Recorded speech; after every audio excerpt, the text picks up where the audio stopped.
Thoughts and action में आपका स्वागत है और हमारी आज की मूवी है साल 2022 की Spanish prison crime movie prison 77। ये कहानी 1970s में स्पेन देश की जेलों में होते प्रोटेस्ट और जेल ब्रेक अटेम्प्ट्स पे बेस्ड है और इस कहानी के कई कैरेक्टर्स और इंसिडेंट्स भी ट्रू स्टोरी से इंस्पायर्ड हैं। तो चलिए चलते हैं सीधे अपने आज की वीडियो की तरफ। और अगर आपको इस तरह का कंटेंट देखना पसंद है तो प्लीज मेरे इस चैनल को अभी सब्सक्राइब कर लें। तो ये कहानी शुरू होती है साल 1976 में स्पेन के बार्सिलोना शहर से। यहाँ कुछ कैदियों को अपनी सजा काटने के लिए मॉडेलो नाम की एक जेल में लाया जाता है और इन्हीं में से एक कैदी होता है मैनुअल, जो अकाउंट्स में फाइनेंशियल फ्रॉड के लिए यहाँ आया होता है। जेल में एंट्री से पहले सभी कैदियों की कपड़े उतार के तलाशी ली जाती है और मैनुअल को भी इसी स्ट्रिप सर्च से गुजरना पड़ता है। यहीं एक गार्ड मैनुअल को अपने पहने हुए सूट के लिए $250 ऑफर करता है और कहता है कि अंदर कैदी तेरे ये ब्रांडेड कपड़े तुझसे छीन लेंगे, इसलिए इन्हें यहीं मुझे बेच दे। पर जब मैनुअल उसे मना करता है तब वो गार्ड उसे सॉलिटरी में फिकवा देता है ताकि मैनुअल अकेला एक कोठरी में पड़ा रहे। उस कोठरी की हालत बेहद खराब होती है और वहां उसे लिमिटेड खाना और वॉशरूम के नाम पे सिर्फ आधी बाल्टी पानी दिया जाता है। पत्थर के बेड पे मैनुअल के सोने के लिए कोई मैट्रेस भी नहीं होती और वो एक पुराना गंदा ब्लैंकेट ओढ़ के सो जाता है। कई दिनों तक ना नहाने और गंदे ब्लैंकेट में सोने की वजह से मैनुअल की बॉडी पे कीड़े चलने लगते हैं और वो जब गार्ड्स को इसकी कंप्लेंट करता है तो वो भी उस पर कोई ध्यान नहीं देते। एक दिन ब्लैकी नाम का एक कैदी मैनुअल को खाना देने आता है और वो उसे उधार पर कुछ सिगरेट्स देके उसके आगे दोस्ती का हाथ बढ़ाता है, क्योंकि मैनुअल के पास सिगरेट्स खरीदने के पैसे नहीं होते। कंपनी और बैंक्स के पैसे चुराने के लिए मैनुअल को 8 साल की सजा हुई होती है और उस कोठरी की खिड़की से बाहर देखते हुए उसे लगता है कि वो इतनी गंदगी और बुरी कंडीशंस में यहाँ 8 दिन भी नहीं रह पाएगा और वो इस इनह्यूमन बिहेवियर के लिए गार्ड्स के अगेंस्ट जाने का सोचता है। मैनुअल गुस्से में पानी की बाल्टी पे लात मारता है और जोर जोर से दीवारें पीट के वार्डन से मिलने की जिद करने लगता है। थोड़ी देर बाद जेल का वार्डन मरीनो उससे मिलने आता है और वो उससे बताता है कि गार्ड्स उसके ह्यूमन राइट्स छीन रहे हैं और उसके पास नहाने या अपना मुंह धोने के लिए भी पानी तक नहीं है। वार्डन मैनुअल से कहता है कि तुम्हें इसकी रिटन कंप्लेंट करनी पड़ेगी और वो उसे एक पेन और पेपर देके चला जाता है। पर उसी के थोड़ी देर बाद कई सारे गार्ड्स उसके सेल में घुसते हैं और उसे कंप्लेंट करने के लिए बेहद बुरी तरह पीटने लगते हैं और मैनुअल समझ जाता है कि यहाँ सब लोग करप्ट हैं और जेल के गार्ड्स ही असली गुंडे हैं।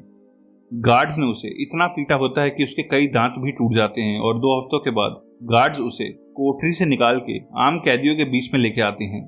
मैनुअल को कोठरी से बाहर देख के ब्लैकी खुश होता है और उसे पीनो नाम के एक कैदी का सेलमेट बनाया जाता है, जो अपनी बुक्स और ब्रांडेड कपड़ों की कलेक्शन के लिए जेल में फेमस होता है और वो मैनुअल को वार्न करता है कि वो उसके सामान को कभी ना छेड़े।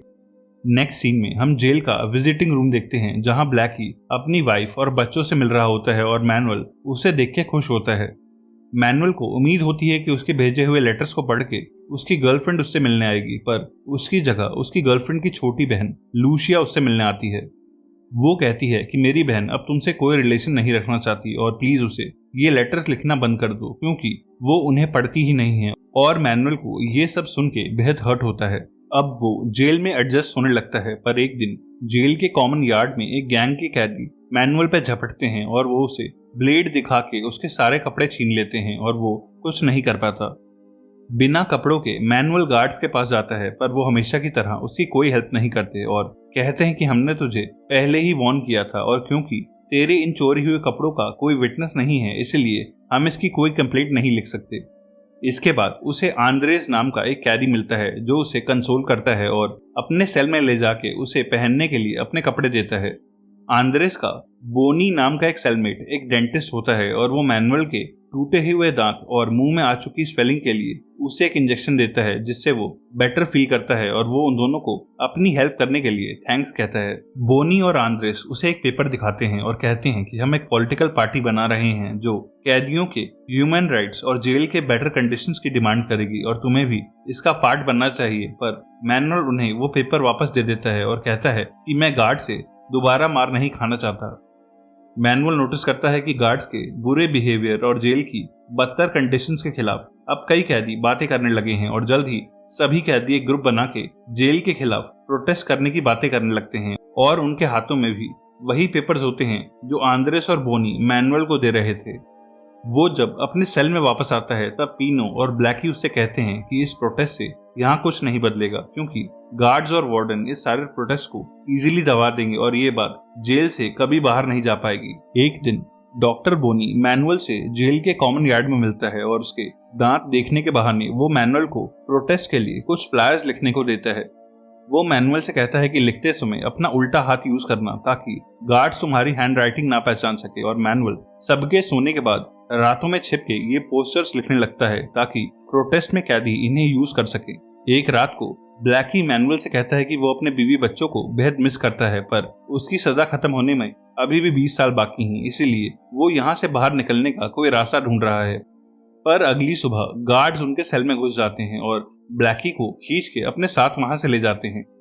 पीनो और मैनुअल को समझ नहीं आता कि ब्लैकी ने ऐसा क्या किया है, और थोड़ी देर के बाद एक सीनियर गार्ड उनके पास आता है। वो कहता है कि हमारे इंटेरोगेशन के दौरान ब्लैकी कुछ देर पहले हार्ट अटैक से मारा गया, पर ये दोनों समझ जाते हैं कि गार्ड्स ने जरूर उसे पीट पीट के मार दिया होगा, क्योंकि उन्हें किचन के पास एक टनल खोदने के सुराग मिले थे और उन्हें शक था कि ब्लैकी कुछ कैदियों के साथ जेल से भागने का प्लान कर रहा था।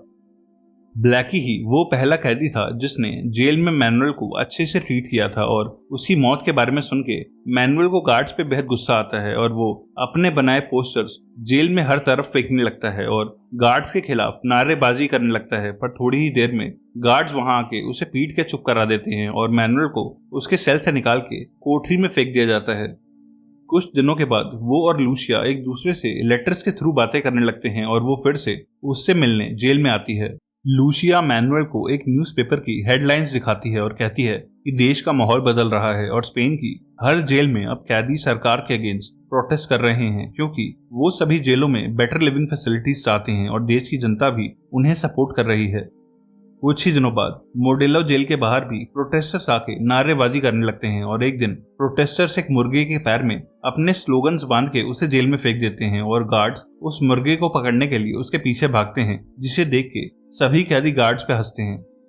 पीनो जो पहले इस मोमेंट पे हंसता था अब वो भी इसमें बिलीव करने लगता है और वो मैनुअल के साथ मिलके कुछ बड़ा करने का प्लान बनाता है। पीनो जेल का एक पुराना कैदी होता है जिसे पता होता है कि कुछ कैदी गार्ड्स के खबरी हैं और वो सबसे पहले उन खबरियों को पकड़ के अपने सेल ब्लॉक से बाहर फेंकवा देता है ताकि गार्ड्स को इनके प्लान्स का पता न चले और पीनो और मैनुअल की लीडरशिप में कैदी यूनाइट होने लगते हैं। ऐसे ही एक साल गुजर जाता है और साल 1977 शुरू होता है। इसी साल स्पेन में इलेक्शंस होने वाले होते हैं और पीनो बोनी और मैनुअल के साथ एक मार्बेला नाम के कैदी के सेल में आता है। मार्बेला एक पॉलिटिशियन होता है जिसके जेल के अंदर और बाहर काफी कनेक्शंस होते हैं और उसके पास जेल का सबसे बड़ा और कंफर्टेबल सेल भी होता है। पीनो उससे कहता है कि हम जेल का कंट्रोल अपने हाथ में लेना चाहते हैं, इसलिए हम आग लगा के दंगे करने वाले हैं और एक बार हमने जेल पे कब्जा कर लिया तो वार्डन और गार्ड्स को हमारी डिमांड्स माननी ही पड़ेगी। पीनो मार्बेला से इस लड़ाई में हेल्प मांगता है क्योंकि मार्बेला के कहने पर उसके ब्लॉक के सारे कैदी गार्ड से फाइट के लिए रेडी हो जाएंगे, पर मार्बेला पीनो का साथ देने के लिए मना कर देता है और कहता है कि मुझे अपने सेल में साफ कपड़े, अच्छा खाना और पीने के लिए विस्की भी मिलती है, पर अगर मैंने तुम्हारा साथ दिया तो गार्ड ये सब बंद करा देंगे, इसलिए मैं इस लड़ाई में तुम्हारी हेल्प नहीं कर सकता। पीनो उसे एक रिंग दिखाता है जो उसके मरे हुए बेटे की होती है और वो मार्बेला को याद दिलाता है कि कैसे किसी दूसरे जेल के गार्ड ने उसके बेटे को पीट पीट के मार दिया था और अगर हमने अभी इनके अगेंस्ट आवाज नहीं उठाई तो ये गार्ड्स ऐसे ही कैदियों की जान लेते रहेंगे और मार्बेला भी इमोशनल होके इनके साथ हो जाता है। पर जब पीनो मैनुअल के साथ अपने सेल में आता है तब वो देखता है कि गार्ड्स पीनो की सारी बुक्स और कपड़े उठा के वहां से ले जा रहे हैं, क्योंकि गार्ड्स उसे डराना चाहते हैं ताकि वो कैदियों को उनके अगेंस्ट इकट्ठा ना कर सके। वो पीनो की बुक्स और कपड़ों को नीचे ले जाके आग लगा देते हैं, पर पीनो को इससे कोई फर्क नहीं पड़ता क्योंकि वो जल्द ही गार्ड से इसका बदला लेने वाला है। अगली सुबह जब कैदियों को नाश्ता दिया जा रहा होता है तभी एक कैदी अपने सेल में दर्द से चिल्लाने लगता है और एक गार्ड उसे देखने जाता है, पर उस गार्ड के अंदर जाते ही वो कैदी उसके गले पे ब्लेड रख के उसे बंदी बना लेता है, क्योंकि ये सब कैदियों का ही प्लान था ताकि वो सब गार्ड्स को डिस्ट्रैक्ट कर सकें। ये कैदी जेल के बीच बने गार्ड रूम में भी आग लगा देते हैं और आग को बढ़ता देख के गार्ड्स बाहर भाग जाते हैं, जिसके बाद सभी कैदी अपने सेलों से बाहर आ जाते हैं और पेपर और मैट्रेसेस में आग लगाने लगते हैं और जल्द ही जेल में हर जगह आग लगा दी जाती है। गार्ड्स को बाहर भागता देख मैनुअल सभी को जेल की छत पे जाने को बोलता है और कई कैदी जेल की छत पे चढ़ जाते हैं और वहीं खाने का सामान और कुछ झंडे लेके प्रोटेस्ट करने लगते हैं और उनके सपोर्ट में मीडिया और बाहर के लोग भी जेल के बाहर जमा होने लगते हैं और सभी इस करप्ट सिस्टम के अगेंस्ट नारे लगाते हैं। मीडिया आउटरीच से बचने के लिए गार्ड्स नीचे से कैदियों पे असली गोलियों की जगह रबर की बुलेट फायर करते हैं और कैदी भी ऊपर से गार्ड्स और वार्डन मरीनों के ऊपर पत्थर फेंकते हैं और गार्ड्स पीछे हट जाते हैं। जून से जुलाई यानी पूरे एक महीने तक कैदियों का जेल पे कब्जा रहता है और गार्ड्स और वार्डन को जेल का कंट्रोल वापस लेने के लिए कैदियों के सामने आके उनसे एक मीटिंग करनी पड़ती है। मीटिंग में ये डिसाइड होता है कि कैदियों की तरफ से मैनुअल और बोनी एक लॉयर और मीडिया के साथ में वार्डन के ऑफिस में आएंगे और एक जज और वार्डन के सामने ये दोनों सबकी डिमांड्स रखेंगे। कुछ घंटों बाद मैनुअल और बोनी जेल से वार्डन के ऑफिस में आते हैं और कैदियों की सारी डिमांड्स रखते हैं, जिसमें कैदियों के राइट्स, गार्ड्स के करप्शन को रोकना और प्रॉपर हेल्थ केयर की कंडीशंस होती हैं। वार्डन मरीनो जज के सामने उनकी सारी डिमांड्स मान लेता है और मैनुअल और बोनी वापस आके सारे कैदियों को इसकी कंफर्मेशन देते हैं और कैदी अपनी ये प्रोटेस्ट खत्म कर देते हैं और वापस अपने सेल में जाने के लिए मान जाते हैं। तभी एक कैदी सबसे कहता है कि वार्डन के साथ खड़ा वो आदमी कोई जज नहीं बल्कि एक पुलिस वाला है जिसने कुछ सालों पहले उसे जेल में डलवाया था। सभी कैदी समझ जाते हैं कि वार्डन ने उनकी प्रोटेस्ट खत्म करने के लिए झूठ बोला है और गुस्से में बोनी जब वार्डन से बात करने जाता है तब सामने से ढेर सारे गार्ड्स वहां आते हैं और बोनी को बुरी तरह पीटने लगते हैं, क्योंकि वार्डन ने पहले ही 200 नए गार्ड्स को जेल में बुलवाया हुआ था। कुछ और गार्ड्स पीछे से कैदियों को घेर लेते हैं और मैनुअल समेत सभी कैदियों को उनके सेल में वापस भेजने से पहले एक एक करके बुरी तरह पीटा जाता है और ये प्रोटेस्ट खत्म होता है। रात को वार्डन मरीनो बोनी और मैनुअल को बारी बारी से अपने ऑफिस में बुलाता है और उन्हें कुछ पेपर्स पे साइन करने को कहता है। इन पेपर्स के अकॉर्डिंग उन्हें किसी दूसरी जेल में शिफ्ट कर दिया जाएगा और 2 साल के अंदर गुड बिहेवियर पे रिहा भी कर दिया जाएगा, पर अगर उन्होंने साइन नहीं किया तो जेल के कैदियों को भड़का के दंगा करने और गार्ड्स पे अटैक करने के लिए उनकी सजा में 10 साल और ऐड कर दिए जाएंगे। मैनुअल जेल के कैदियों को धोखा नहीं देता और उन पेपर्स पे साइन करने से मना कर देता है, पर अगले दिन वो देखता है कि बोनी को दूसरी जेल में शिफ्ट किया जा रहा है, जिसका मतलब उसने कल रात उन पेपर्स पे साइन कर दिया है और अब 2 साल के अंदर उसे आजाद कर दिया जाएगा। बोनी के इस धोखे से मैनुअल और पीनो बेहद अपसेट होते हैं और इसके कुछ दिन बाद लूसिया फिर से मैनुअल से मिलने जेल आती है और उससे कन्फेस करती है कि वो मैनुअल को पसंद करती है और वो उसके बाहर निकलने का वेट करेगी। मैनुअल इस न्यूज से बेहद खुश होता है, पर तभी रात को गार्ड उसके सेल में घुसते हैं और उसे और पीनो को जबरदस्ती उठा के एक वैन में डाला जाता है। ये वैन उन दोनों को एल एस्पेनार जेल में लाती है, जो बार्सिलोना से काफी दूर एक ठंडे इलाके में होती है और ये वार्डन मरीनो का कैदियों के बचे हुए लीडर से बदला लेने का एक प्लान होता है ताकि उसकी जेल में दोबारा कोई कैदियों का लीडर बनने की कोशिश ना करे। मैनुअल और पीनो को अलग कर दिया जाता है और ठंड में मैनुअल के सारे कपड़े उतार के उसे जगह रखने के लिए एक इंजेक्शन दिया जाता है, जिसके बाद उस जेल के गार्ड्स मैनुअल को बुरी तरह पीटते हैं और ये सिलसिला अगले कई दिनों तक चलता है।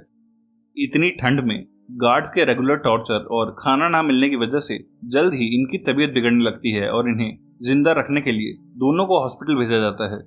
मैनुअल गार्ड से छुप के डॉक्टर से हेल्प मांगता है और डॉक्टर को भी उन दोनों की हालत देख के बुरा फील होता है और वो जेल के बड़े ऑफिसर से रिक्वेस्ट करता है कि इन्हें इस जेल से किसी दूसरी जेल में शिफ्ट कर दिया जाए, क्योंकि यहाँ ज्यादा टाइम रहने से इन दोनों की जान भी जा सकती है और मैनुअल और पीनो को वापस बार्सिलोना भेज दिया जाता है। इतने दिनों बाद मैनुअल और पीनो को वापस जेल में देख के सभी बेहद खुश होते हैं और इन दोनों का बड़े लीडर्स की तरह वेलकम होता है और सभी कैदी इन दोनों से हाथ मिलाते हैं।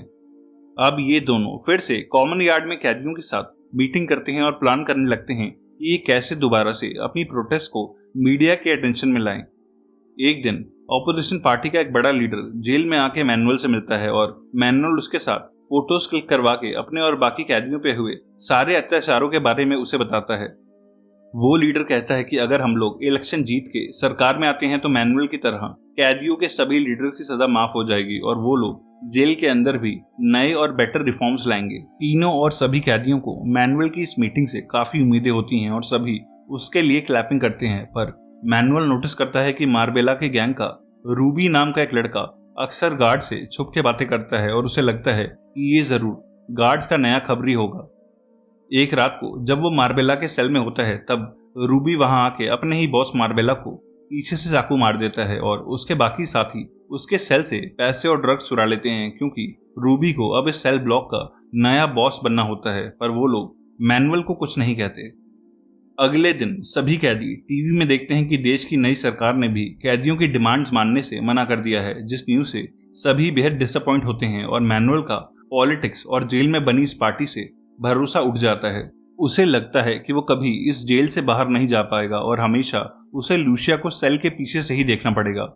मैनुअल अब हेल्पलेस फील करने लगता है और हमेशा गुस्से में रहता है और एक दिन वो कॉमन यार्ड में बिना किसी रीजन के एक गार्ड को पकड़ के पीटने लगता है, जिसके लिए बाकी के गार्ड्स उसे बेहद मारते हैं। तीनों भी मैनुअल का ये बिहेवियर नोटिस करता है और उसे समझाता है कि अब हम बाकी कैदी नहीं बल्कि सिर्फ अपने बारे में सोचेंगे क्योंकि इस जेल में कोई चेंज नहीं लाया जा सकता। वो मैनुअल को इलाज के बहाने जेल के क्लिनिक में लेके जाता है और उसे एक बंद पड़ा एलिवेटर का शाफ्ट दिखाता है।